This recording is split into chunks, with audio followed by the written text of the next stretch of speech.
नमस्कार, मी स्नेहल चोपडे शौर्य मराठीच्या सुपरफास्ट बातमीपत्रामध्ये आपलं स्वागत करते। पाहूया आजचे सुपरफास्ट बातमीपत्र। एरंडोल तालुक्यातील उतराण येथे लोटन फकीरा पाटील या 68 वर्षीय वृद्धाने एका 9 वर्षीय मतिमंद बालिकेवर अतिप्रसंग केल्याची घटना घडली आहे। लोटन पाटील यांची नात व सदर पीडित मुलगी या मैत्रिणी असल्यामुळे पीडित मुलगी तिच्या मैत्रिणीला भेटण्यासाठी लोटन पाटील यांच्या घरी गेली होती। घरी कोणी नसल्याच्या संधीचा फायदा घेत आरोपी लोटन पाटील याने सदर 9 वर्षीय चिमुकलीवर अतिप्रसंग केला। घरी गेल्यावर रक्ताचे माखलेले कपडे पाहून तिच्या आईने तिला विचारलं असता तिने सर्व हकीकत सांगितली। लोकसभा सार्वत्रिक निवडणुकीच्या पार्श्वभूमीवर मद्य विक्री बंद असताना चोरवड या मध्य प्रदेश सीमा तपासणी नाक्यावर तैनात असलेल्या निवडणूक आयोगाच्या स्थिर सर्वेक्षण पथकाने बऱ्हाणपूर धुळे एसटी बसमधून 12,600 रुपयांचा अवैध मद्यसाठा जप्त केलाय। पथकाने सदर बसची झाडझडती घेतली असता त्यांना राहुल बेलचंद पटेल याच्या सीट खाली काळ्या व तपकिरी रंगाच्या 2 बॅगा आढळल्या।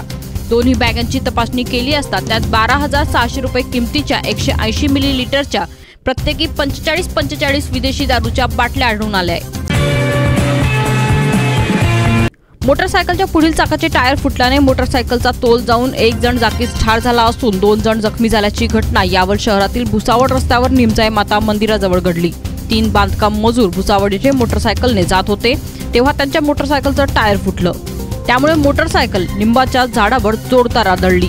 या अपघातात अडावत येथील शेख अजीम शेख सैफुद्दीन हे जागीच ठार झालेत, तर रईस गुलाम रसूल व शेख कलीम शेख बशीर हे गंभीर जखमी झालेत। प्रवाशांच्या सुविधेकरता भुसावळ रेल्वे स्थानकावर 2 नवीन प्लॅटफॉर्म सुरू करण्यात येत आहे। नवीन निर्मित फलाटास क्रमांक 9 देण्यात आला आहे, तर दुसऱ्या फलाटास क्रमांक 2 देण्यात आला आहे। जुना फलाट क्रमांक 9 यापुढे क्रमांक 3 असेल आणि जुना फलाट क्रमांक 2 पूर्णपणे बंद करण्यात आला आहे।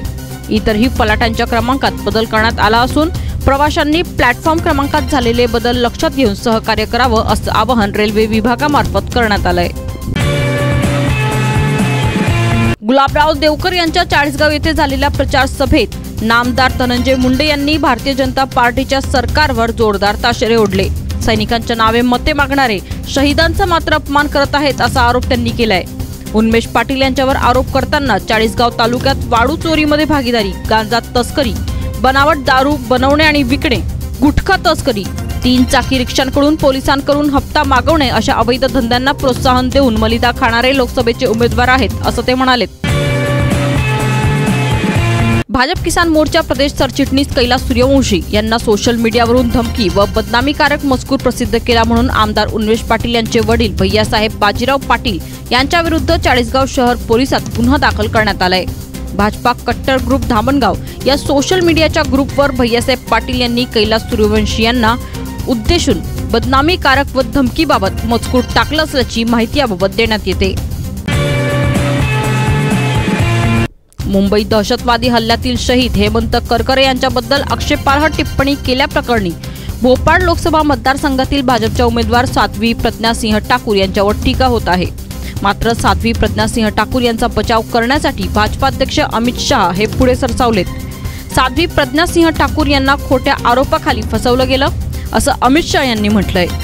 कोलकाता येथील पत्रकार परिषदेत अमित शहा बोलत होते। जागतिक वसुंधरा दिनाचं औचित्य साधून अभिनेत्री सई तामणकरने सर्वांना श्रमदान करण्याचं आवाहन केलंय। 1 मे रोजी सई तामणकर श्रमदान करायला जाणार आहे आणि तिने आपल्या चाहत्यांसाठी श्रमदानाचं महत्त्व पटवून देणारा एक व्हिडिओ सोशल मीडियावर अपलोड केलाय। श्रमदान करण्याचं सईचं हे 5वं वर्ष असणार आहे। सई न चुकता दरवर्षी श्रमदानात हिस्सा घेते। लोकसभा निवडणुकीचा प्रचार आता शिगेला पोहोचला असताना मतदानाच्या 3ऱ्या टप्प्याचा प्रचार संपलेला आहे। मागील काही दिवसांपूर्वी सर्व प्रचार दहशतवाद, पाकिस्तान आणि देशाची सुरक्षा अशा मुद्द्यांवर गाजत आहे। पाकिस्तान आतापर्यंत अणुबॉम्बची भीती दाखवत होता, ही भीती आम्ही दूर केली। आमच्याकडची शस्त्रास्त्रे ही काही फक्त दिवाळीसाठी नाहीत असा इशारा पंतप्रधान नरेंद्र मोदी यांनी राजस्थानच्या सभेत दिला होता। यावर मेहबूबा मुफ्ती यांनी ट्विट करत भारताने दिवाळीसाठी अणुबॉम्ब ठेवले नाही तसं पाकिस्तानकडूनही अणुबॉम्ब ईदसाठी ठेवले गेले नाहीत अशी टीका केली आहे। मनसे अध्यक्ष राज ठाकरे यांनी लोकसभा निवडणुकीत उमेदवार उभे न करता पंतप्रधान नरेंद्र मोदी आणि भाजपा अध्यक्ष अमित शहा यांच्या विरोधात प्रचाराची रणधुमाळी सुरू केली आहे। त्यावर मुख्यमंत्री देवेंद्र फडणवीस यांनी मनसे अध्यक्ष राज ठाकरेंवर टीका करताना बेगानी शादी में अब्दुल्ला दिवाना असं म्हणून राज ठाकरे यांचा समाचार घेतला होता। याबाबत बोलताना अल्बम मध्ये नाचणाऱ्यांनी मला सांगू नये असा टोला राज ठाकरे यांनी देवेंद्र फडणवीस यांना लगावलाय। द रिव्हर अँथम या अल्बम मध्ये देवेंद्र फडणवीस यांनी जी भूमिका साकारली होती त्यावरून राज ठाकरे यांनी हा टोला लगावलाय।